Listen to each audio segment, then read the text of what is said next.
And I was watching the A's play, and Mark McGwire and Canseco, for some of the younger crowd, you probably don't even know who they are, but Dave Stewart was one of my favorite pitchers to watch him pitch. I got to go that day.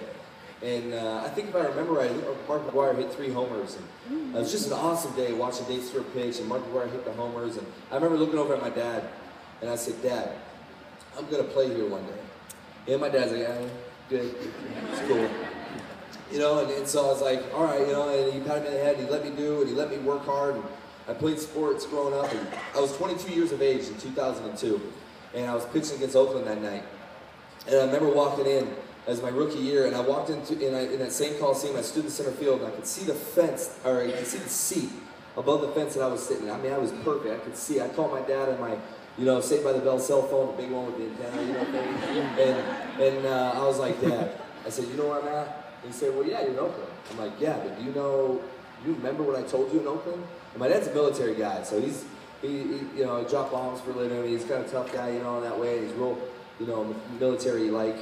And I said, "Dad," I said, "I can see the seat I sat in with you." And he's like, "What do you mean?" I said, "Dad, when I was 12 years old, I sat in a seat and I said, I will play here one day.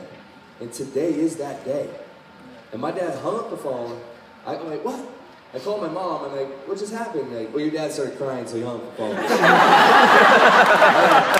right. And I was like, "Well, you know, just an opportunity to be able to say, one day I'm going to be, and have that opportunity." And that's what makes Not For Sale, that's what I do for a living, makes Not For Sale so important. Because that platform that I believe God expands for me in these issues are times when I can sit up here and say these things and say, you know what? I got to say, one day, I'm going to be.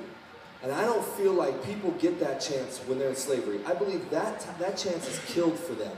That child that gets sold into slavery, that young woman that gets sold into slavery, that man that gets sold into slavery, sex slavery, labor trade, whatever it is, they don't have that right to say, one day I'm going to be. I don't care if it's a lawyer, doctor, garbage man, guy that says one passage from the Bible and says, "Do it," and everybody does it. I don't know what it is.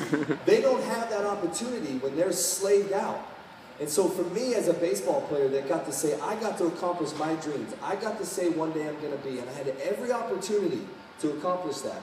To be able to say that. I cannot know about people out there that do not have that opportunity and just say, "Good luck with that, Dave.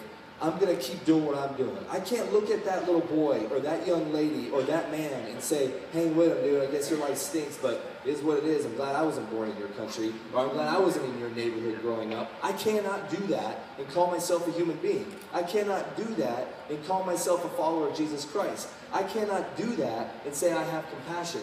And that's why I represent these guys as much as I can. These guys are a part of my family.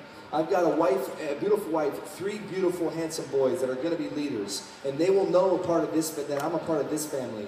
And they will understand what the Not For Sale family means to me. And they will become a part of it, and they'll be raised in it. Because it is their calling to look at someone and say, you know what? I'm going to love them like I love myself. Yeah.